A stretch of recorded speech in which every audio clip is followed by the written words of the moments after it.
Tonight, what's next in the House impeachment inquiry, the latest on a House vote, and what it means for the future of the probe. Plus, the Pentagon releases video of the raid that led to the death of the head of ISIS. A look at what it shows. And fired for praying at the 50-yard line. How one coach is moving his fight from the sidelines to the Supreme Court. All this and more tonight on Faith Nation.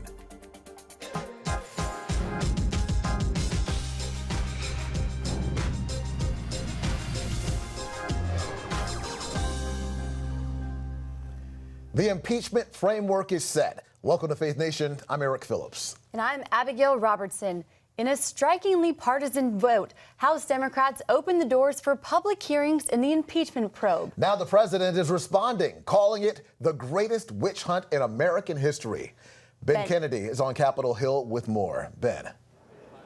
Well, Eric and Abigail, as you guys were just talking about, 2 Democrats joined pretty much every Republican in voting no on the official rules of the House impeachment inquiry, which does entail public hearings. The big question that does remain tonight is, will it be must-see TV? Bringing the tally to 232 to 196. Even the speaker said yay to formalizing ground rules for impeachment. Republicans are afraid of the truth. The split screen between the parties on full display leading up to the vote. This is something that is very solemn, that is something prayerful. Next to a graphic cutout of an American flag, Speaker Pelosi said democracy is at stake. This is Soviet-style rules. With a hammer and sickle prop of their own, Republicans are accusing Democrats of unprecedented veto power over witnesses. Trying to put a ribbon on a sham process. That process guiding rules for the president's lawyers to cross-examine witnesses and even defend the president in hearings, outlining Republican and Democrat participation into the inquiry of 3 committees. We recognize the seriousness of this undertaking. House Intel Chair Adam Schiff said the proceedings will allow for public hearings in the Intelligence and Judiciary Committees. I make no prejudgment as to whether that remedy will be warranted when we finish these hearings. I will wait until all the facts are put forward. Committee chairs are now preparing to release transcripts of witness depositions. I was in an impeachment deposition, but then had to leave that to come to the floor for a vote on the rules for impeachment. Ohio Republican Jim Jordan called out Democrats for piling on. All this as witness interviews continue behind closed doors, with the top Russia expert on the National Security Council, Tim Morrison, testifying ahead of his reported resignation. Now, Morrison's testimony comes after Bill Taylor, the top diplomat to Ukraine, said Morrison had a, quote, sinking feeling over President Trump's conversation with the president of Ukraine. That feeling now sets the stage for a televised impeachment battle now set to begin. Abigail, Eric. Thank you, Ben. Well, Johnny Moore is one of President Trump's evangelical advisors, and he joins us now. Now, Johnny, you were at the White House this week with President Trump and other evangelical leaders. With everything going on right now, particularly with this impeachment inquiry on Capitol Hill, what was the mood like during this meeting? I mean, here's the thing, like, the president seemed largely unfazed by it. You know, I think when you read some headlines, the White House is reeling over all of it. I'm telling you, he was as confident and as spirited as we had ever seen him. And in fact, we spent most of our time not even talking about the impeachment subject at all. We were talking about criminal justice reform and protecting religious liberty and all the pro-life policies of the administration, the death of Baghdadi, the end of ISIS. I think, the president fights well alone, but he's not going to fight well alone on this one. Well, when this issue of impeachment did come up, what did the president say about it, and what were the evangelical leaders advising the president on this issue about? We basically told him, Mr. President, you fight well alone, but you're not going to have to fight well alone, because we're going to be standing right there with you every step of the way, because we don't actually believe this is about President Trump at all. This is about his agenda. And so I remember distinctly several of the leaders in the room saying, listen, you're actually impeaching us. That's what you're doing, Democratic leadership in the House. We recognize what's going on. It is the record agenda of this administration, and they're taking it very personally. And I think everyone that supports that agenda ought to recognize what's at stake in all of this. Well, now, recently, quite a few evangelical leaders, took an opposite side from President Trump when it came to pulling the troops out of Syria. Where did you stand on that? You know, the thing about this subject is, you know, the evangelical constituency of the administration doesn't expect to agree with the president all the time. What we do expect is that we have a seat at the table in moments of disagreement. And there were varied points of view on that subject matter. But what I can tell you is that we were very, very much involved as the policy evolved, you know, throughout the process. And in the end, you know, the administration has done a good job of explaining to us why they do certain things that they do. And when it comes to national security, things get complicated sometimes. You know, you can't have all the stakeholders at the table when you're deciding something that involves strict confidentiality. But when it's all said and done, what matters is that we have our voice. And it was very, very clear the way that policy evolved, that evangelicals were at the table. What can you share with us about the discussion on Syria that happened at the White House this week? We didn't talk much about it this week, to be honest. I mean, that was last week's, you know, 10 days ago. I can tell you we were exuberant, you know, at the celebration of the end of Baghdadi, the waning part of ISIS, and we recognize clearly that this whole impeachment stuff, I mean, this is just one of the next political tactic by the Democratic House leadership just to end the administration. They really want to undo 2016, and if they can't do that, they don't want Donald Trump at the top of the ballot, because they recognize if he's at the top of the ballot, they have a real problem on their hands, including, by the way, about 39 members of the House that were in swing states. You know, there are a lot of people in the middle of the road that recognize this is about politics, and what isn't getting done are bipartisan pieces of legislation. You know, and the president's evangelical advisors are pretty diverse. And they're as frustrated with the House Speaker as anything, because things aren't getting through when they should be getting through. And just real quick, our final question. You mentioned how a lot of this was celebrating different promises that President Trump made to evangelical voters that he's fulfilled. What else would you like to see this administration do?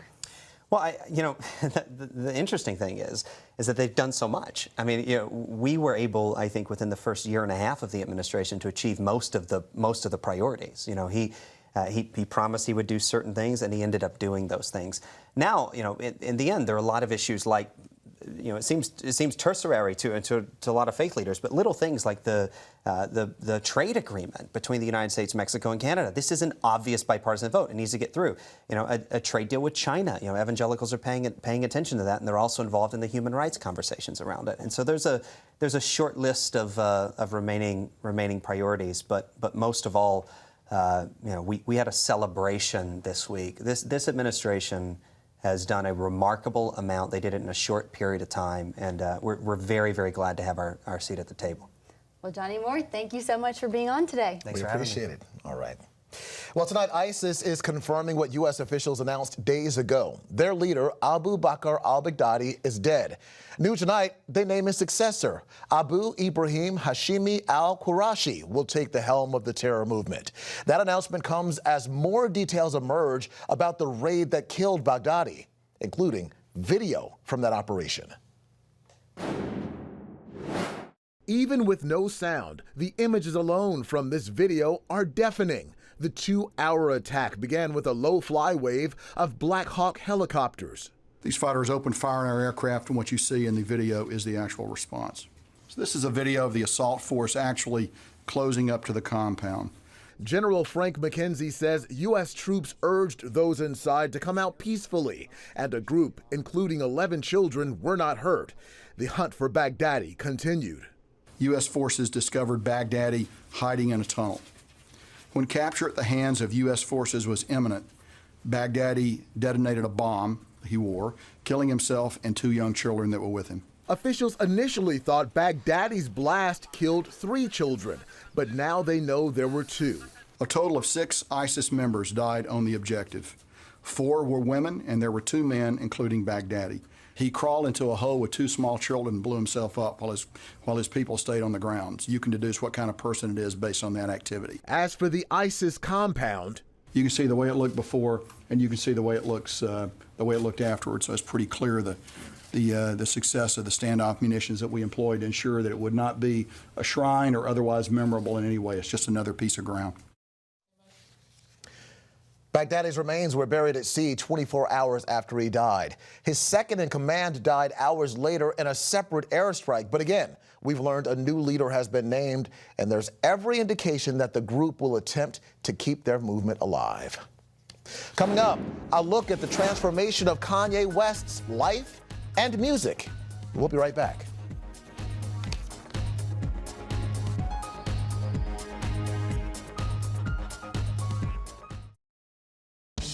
Introducing the CBN Bible from CBN.com. Now, an easier way to study the Bible and grow in your faith. Highlight your favorite verse. Read separate versions at a glance. Click and read a commentary. Or cross-reference your favorite verse using the Strong's Concordance. All the right tools to study the Bible, all in one place. The CBN Bible, available at cbn.com/Bible or the iTunes App Store. This is CBN News Watch. Thanks for joining us. Watch breaking news, exclusive stories and programs, credible news reporting. We show you what's happening in the world and how you can pray about it. This is CBN News Watch, because truth matters. Weekdays at 5 on the CBN News Channel. Yes, right on time. From Superbook. Pepper's Pizza Palace is donating pizza for everyone today. Wait. I have big plans today. Trust in God, even when times are tough. He has a plan for your life. Hey, we're gonna be late for the grand opening. My parents want me to help with this outreach thing, feeding the community. What am I supposed to do here? Superbook! Join the Superbook Club and get Superbook The Birth of Moses, plus 2 copies to share with others, all for your gift of only $25. Pharaoh ordered all newborn Hebrew boys thrown into the Nile River, and I have a 3-month-old brother. The Birth of Moses. Yours for a gift of only $25. What will you do the next time the soldiers come? I do not know, but I trust God has a plan for all of us.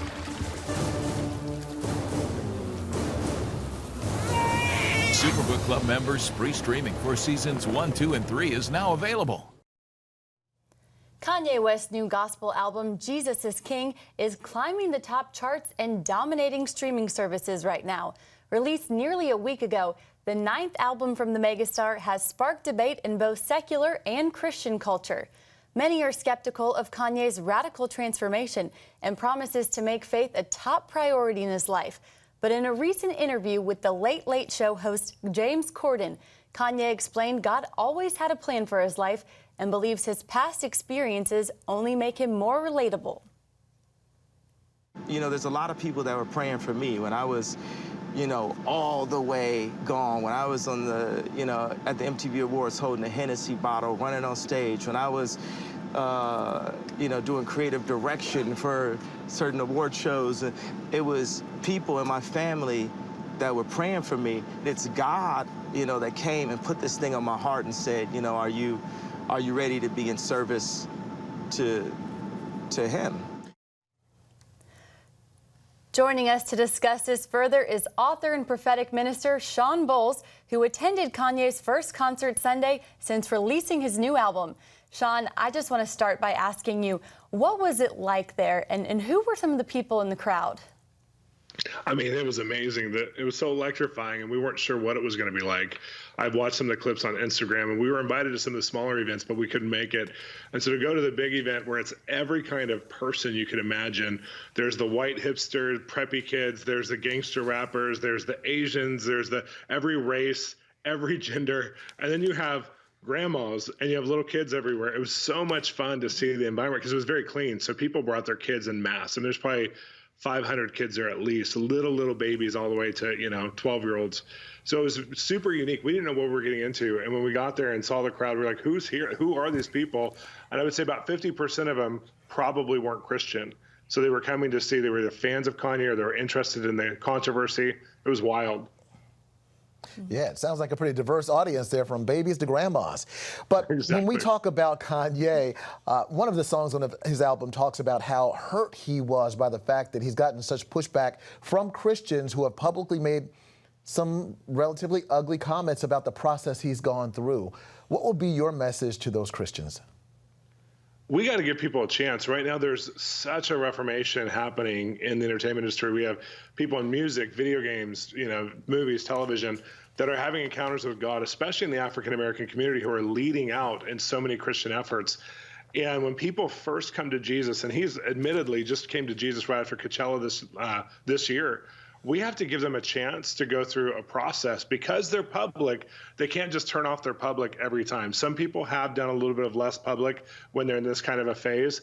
But Kanye, with everything he was building with the momentum, he felt to keep going forward with his business, his career, and also his passion to bring Jesus everywhere he can. His calling is to evangelize the world. So he has some great people speaking to his life, but he needs more, so we need to pray for him.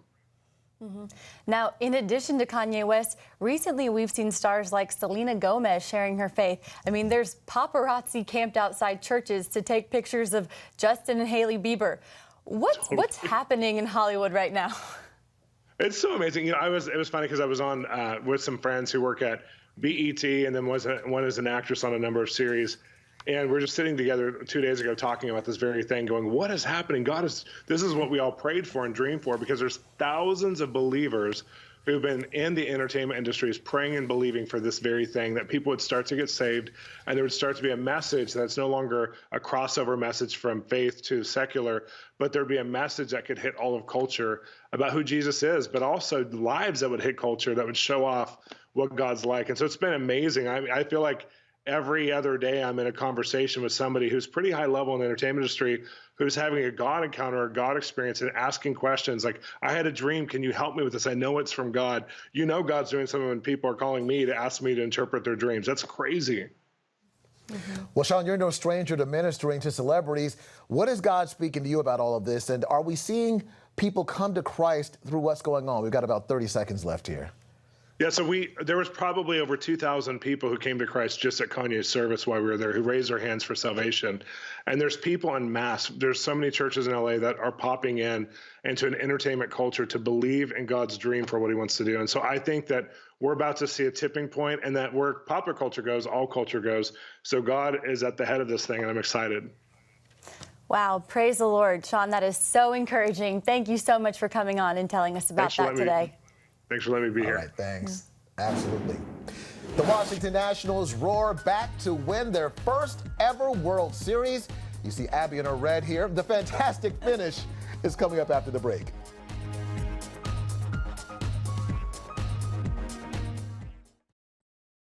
When I came to Regent University, it's like the world opened up. I felt like I needed to advance my career and go back to school. Regent was a perfect fit for me. The Regent professors are world class. You are equipped. The focus of the faculty is on each individual student, whether it's online or in person. You become a part of Regent's family. You carry with you not just the content and the knowledge, but the confidence to understand that we can be significant in the world.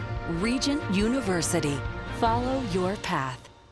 Nigerian Christians in Iran are routinely arrested. Happily, Christians continue to suffer. In times of trial and affliction, you need to know the truth. One of the fastest growing Christian populations in the world. Join Wendy Griffith and George Thomas for Christian World News. Young people are the ones who are open to the gospel. Powerful stories of suffering and hope that affect all Christians. Watch Christian World News, Saturday at 5 p.m. Get Protect Your Sleep and discover how to improve the quality of your life. A free DVD or booklet from the Christian Broadcasting Network. If you're not a great sleeper, you can do things to make yourself a great sleeper. If you're already a pretty good sleeper, you can enhance your sleep and be even better. 5 leading experts help remove the obstacles between you and restorative sleep. When you don't get a restful night's sleep, you wake up with an accumulation of stress. Call 1-800-700-7000 or go to CBN.com to get your free DVD or booklet today. Everything you do better with a good night's sleep. You'll discover how food affects your sleep, how to put insomnia to rest, explore effective remedies for sleep apnea, and much more in Protect Your Sleep. Wake up to your best life and get Protect Your Sleep today. Call 1-800-700-7000 or go to CBN.com to get your free DVD or booklet. The Nationals are the new World Series champions. We stayed in the fight. We won the fight. Indeed, you did. The Nationals defeated the Houston Astros 6-2 in a winner-take-all Game 7. It's the team's first World Series win in franchise history, and tonight they're returning from Texas, bringing the title home to D.C. for the first time since 1922. For the city that is deeply divided by politics, this World Series has brought the city together to rally around one cause. Unless, of course, you are Senator Tim Kaine and Senator Ted Cruz, that is. The lawmakers from Virginia and Texas made a friendly wager over the outcome of the series. Kaine wrote on Facebook, "We are mortal opponents on Nats versus Astros, so here's our bet. Loser buys a meal for the winner's staff, plus the losing senator wears the winner's hat for a day." So it looks like Senator Cruz will be rocking a Nationals hat and will be buying lunch for Senator Kaine's staff. Lots of fun. That is a lot of fun. Well, saying a silent prayer at the 50-yard line, that's what got Coach Joe Kennedy fired. But this former Marine isn't giving up. As John Jessup reports, Kennedy says he's taking his fight for religious freedom to the courts. About an hour-long ferry ride from downtown Seattle and across the Puget Sound sits the city of Bremerton. And this is Bremerton High School, as you can see, known as an Achievement Award winner among Washington State public schools. It is also known as being home to a legal battle involving a high school football coach and prayer that's gone all the way to the Supreme Court. We had one successful year the whole time I was here, and we won the championship. Joe Kennedy loves the team he coached on this field for years, still proudly sporting the school colors. Everything, even down to my t-shirt, is Bremerton Knights. In 2015, that pride turned to disappointment when the school district suspended him for a different public display, prayer. At the beginning, it was kind of awkward to me because I was just giving thanks, and I had a couple of kids, and they came up and said, "Hey, Coach, what are you doing out there?" And I was like, "Just giving thanks for what you guys did." These silent post-game prayers on the 50-yard line caught on, spilling over to his players and even opposing teams. School officials worried, though, this might give the impression that the district approved of the coach's public prayers, creating a potential endorsement of religion. They eventually fired Coach Kennedy. He calls that decision a violation of his free speech. No one should ever have to choose between living their faith and their job. His attorneys at First Liberty Institute argue this case is about the First Amendment and religious liberty. Coaches, teachers, students do not shed their constitutional rights just by walking onto a football field at a public school. Coach Kennedy's stance has sparked passion, with big-name supporters weighing in and critics who say he's just plain wrong. I talked about the challenges of being a Christian in a place like Seattle. Dory Monson is a popular right-leaning Seattle radio host who's addressed the case on his show. To be a successful coach, you have to bring a diverse group of kids together. I think once a coach starts imposing his faith in a public school, then I think you have challenged bringing those kids together. For him, this hits close to home. As a Christian and former coach, he quietly prayed for his players during games. He cites concerns about the country's religious diversity in disagreeing with Coach Kennedy's approach. If my kids were playing on a sports team and that coach happened to be Muslim, I wouldn't want that coach praying with my kids. And so I felt like as a Christian, it was not my responsibility to pray with the girls that I was coaching at the public high school. Kennedy emphasizes his prayers were never mandatory. I had some parents that I don't want my kid involved in that, and I respected that. That is their right as a parent. And it was never a forced thing. It wasn't even an ask thing. Early this year, the Supreme Court declined to consider the case. Four justices, however, expressed potential interest if the case explored whether the school's demand for Coach Kennedy to stop praying violated his right to practice his religious beliefs based on the First Amendment's free exercise clause. We consider that in a little opinion our roadmap to victory in Coach's case, and so we're going to follow that now. For now, the case is back in district court, and Coach Kennedy's returned to the football stadium to support the team, but from a different point of view. So now when you do the football games, are you up here in the bleachers? Matter of fact, I sat right there Friday night. I'm still thankful for being able to come here, and then we still got a team, and I still see these young guys out here and seeing them out there praying still out on the 50, so that's kind of cool. That legacy lives on. Yeah. While he misses the kids, he says he's no longer bitter about losing his job. I was blessed for, 8 years with these guys, and it was just awesome. And I look at my blessings instead of what I lost. Still, as a Desert Storm Marine veteran, Kennedy says the fight is bigger than him. Praying I could do anywhere. The Christian side of me was like, yeah, well, you don't take away my faith. Prayer makes no difference where you do it. But the Marine in me, I was like, yeah, I will fight for the Constitution and everybody's rights. It means something to me. I got blood in that game. The Bremerton School District declined our request for an interview citing the ongoing case. The attorney representing the school district also declined our interview. John Jessup, CBN News, reporting in Bremerton, Washington. Well, up next, how a parade helped bridge the political divide today on Capitol Hill. That story when we come back. Christians around the world are standing with the Israelis. But why? In CBN's free magazine, Friends of Israel, you'll discover why Christians are supporting the Jewish state, how Israel is fulfilling prophecy as a light to the nations, and ways you can pray for the people of Israel. Israel needs the support of friends like you. Call now or go to cbn.com to get your free copy of Friends of Israel. Heavenly Father, we do thank you for the work of your Spirit, Lord God, with this movement of getting the Bible, yes, Lord, into public schools.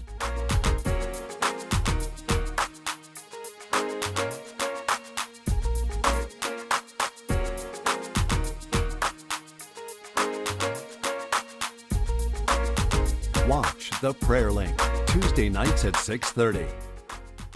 Hey, if you're tired and exhausted all day, you can't think clearly, and you really just need a cup or even a pot of coffee to get through your day, then join me, Dr. Josh Axe, for this new series where I'm going to teach you how to transform your diet and use essential oils and supplements to get a better night's sleep. Get Protect Your Sleep and live your best life with innovative information from 5 leading sleep experts. If you're not a great sleeper, you can do things to make yourself a great sleeper.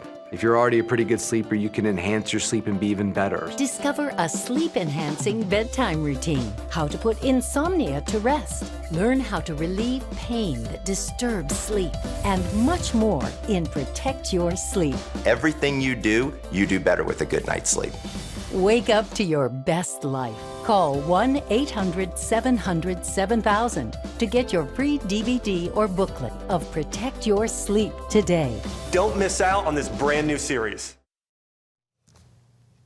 While kids in costumes are sure to be out in full force tonight, on Capitol Hill, the best dressed goes to the dogs. That's right, Eric. I love this. Some lawmakers and their staff put aside politics today, all in the spirit of bipartisanship with a PAW. Senator Tom Tillis of North Carolina hosted a dog costume parade where all on the Hill were invited to show off their 4-legged friends who came dressed as everything from pumpkins to sharks, and there was even a Jackie O wannabe in the group. Those in attendance got to vote on their favorite costume, and the dog with the most support gets awarded with a People's Choice Award. And fun fact about Senator Tillis, his dog is named Mitch after the majority leader. Wow. Well, if you don't like that one, you're barking up the wrong tree. We'll see you back here tomorrow.